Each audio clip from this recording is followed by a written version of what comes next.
Halo kawan-kawan, kembali lagi di channel Logika Politik, channel yang membahas mengenai logika-logika untuk beberapa keadaan perpolitikan dan prediksi mengenai perpolitikan ke depannya. Tetap bersama saya di sini dan jangan lupa like, subscribe dan share videonya jika kalian suka. Kali ini saya akan membahas tentang kemungkinan Megawati dipanggil KPK. Lah kok bisa? Kan yang jelas surat keputusan itu juga mungkin ada tanda tangan dari Megawati juga? Ya sangat mungkin. Dengan tanda tangan itu sama saja Megawati membiarkan atau bahkan bisa dibilang menyetujui apa yang dilakukan oleh Hasto dong. Lalu bagaimana menurut pihak KPK sendiri? KPK juga mungkin akan memanggil Megawati sebagai saksi dulu pastinya kalau memang dipanggil. Lalu jika memang ada bukti-bukti yang bisa menaikkan status dari saksi menjadi tersangka, sangat mungkin sekali Megawati akan menjadi seorang tersangka dong.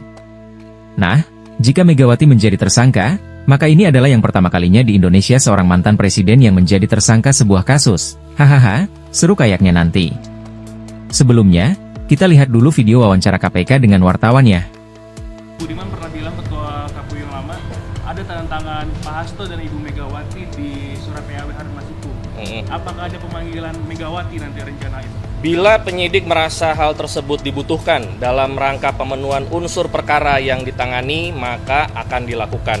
Kembali lagi, semua dikembalikan kepada penyidik sesuai kebutuhan penyidik. Jadi tidak keluar dari situ. Ya. Dengan jawaban dari Tessa Mahardika yang jika memang dibutuhkan demi kelancaran penyidikan maka kemungkinan akan dipanggil nanti. Jadi dengan begini kemungkinannya sangat besar sekali Megawati akan dipanggil oleh KPK sebagai saksi pastinya untuk di awal.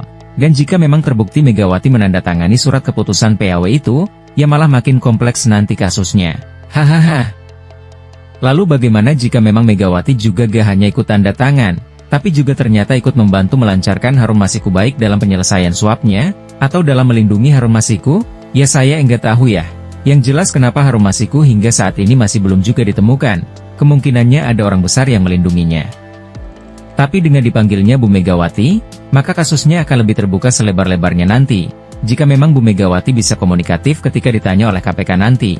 Itu pun kalau Bu Mega benar-benar dipanggil oleh KPK, saya harap demi kelancaran penyelesaian kasus Harun Masiku ini sih, ya Bu Mega dipanggil saja, biar lebih terang benderang nantinya.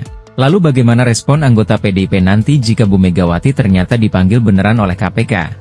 Responnya bisa jadi marah, melakukan hal-hal ekstrim seperti menurunkan banyak orang untuk berdemo, atau hal-hal yang mungkin di luar nalar kita karena ketua umum dan sesepuh satu-satunya mereka dipanggil KPK yang bisa jadi statusnya akan berpindah menjadi tersangka juga. Wah bisa benar-benar ramai sepertinya jika Bu Megawati dipanggil KPK. Saya sih ingin segera dipanggil saja sembari menahan Hasto. Ya apapun itu semoga saja kasus ini bisa terbuka dengan sejelas-jelasnya agar semua kasus yang berhubungan dengan kasus Harun Masiku ini bisa secepatnya terbongkar juga dong. Dengan terbongkarnya kasus Harun Masiku ini, sepertinya memang akan membongkar kasus-kasus lain yang korupsinya mungkin sudah di tingkat paus, maka kasus ini kalau bisa secepatnya agar dibuka sebuka-bukanya, masyarakat menunggu kabar baik dari terbukanya kasus ini, ya setidaknya jika Hasto sudah ditahan, mungkin Harun Masiku bisa secepatnya ditemukan juga, sembari mencari keterangan dari Bu Megawati. Saat ini mendadak ada demo dari mahasiswa di depan Istana Negara yang menyerukan agar pajak 12% dibatalkan.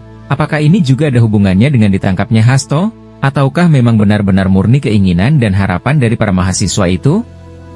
Yang jelas ini mungkin gak ada hubungannya dengan ditangkapnya Hasto. Mungkin hanya biar fokus Pak Prabowo adalah melayani demo itu. Sedangkan kasusnya Hasto tiba-tiba tidak diberitakan lagi? Ya mungkin saja.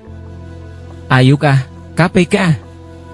Kamu bisa buka kasus ini secerah-cerahnya biar masyarakat tahu seberapa bobroknya orang-orang partai yang berkuasa di atas sana dan kami sebagai masyarakat kecil.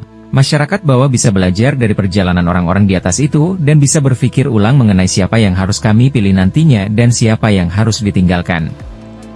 Atau KPK malah menunggu kedatangan dari Megawati yang pernah bilang jika Hasto ditangkap, maka saya akan turun?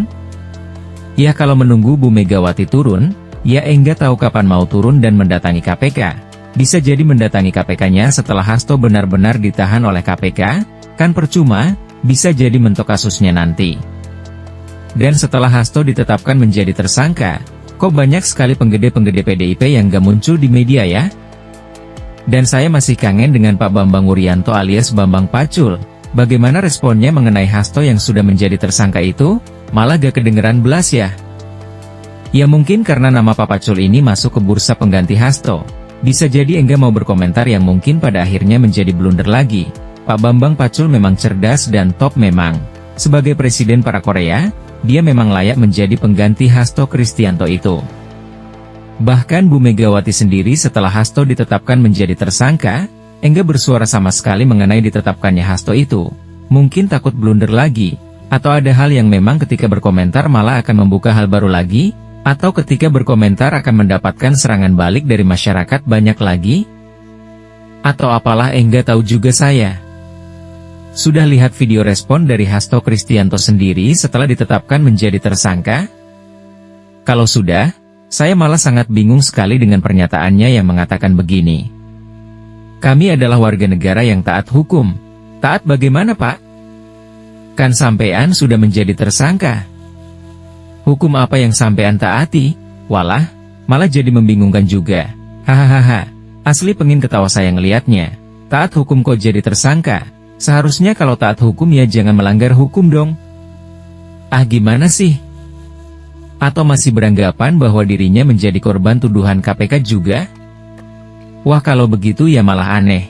Bukannya KPK kemarin pas jumpa pers sudah menjelaskan dengan sangat jelas dan gamblang mengenai penetapan Hasto itu? Jika begini ya sama saja menuduh KPK bekerja tanpa alasan dan bukti atau bekerja dengan asal menetapkan saja. Yang jelas pembahasan kali ini adalah mengenai diundangnya Bu Megawati oleh KPK atau tidak. Ya alangkah baiknya panggil saja Bu Megawati sebelum Bu Megawati mendatangi KPK dulu. Karena jika Bu Mega mendatangi duluan ke KPK sebelum dipanggil, bisa jadi kehadirannya bisa merubah banyak sekali pemikiran yang sudah pernah direncanakan sebelumnya. Ya semoga saja si Bu Megawati benar-benar dipanggil. Setidaknya akan ada ronde baru untuk kasus Harun Masiku ini. Dan terbukanya kasus ini atau malah kasus ini bisa jadi langsung ditutup seketika. Saya juga enggak tahu. Yang jelas kehadiran Bu Megawati mungkin sangat dibutuhkan demi kelancaran penyidikan KPK. Bagaimana menurut kalian? Apakah Bu Megawati harus dipanggil? Atau enggak perlu dipanggil? Atau biarkan saja Bu Mega yang datang sendiri sebagaimana yang pernah dia bilang? Atau cukup segini saja dan menunggu kabar selanjutnya? Kirim komentar kalian ya.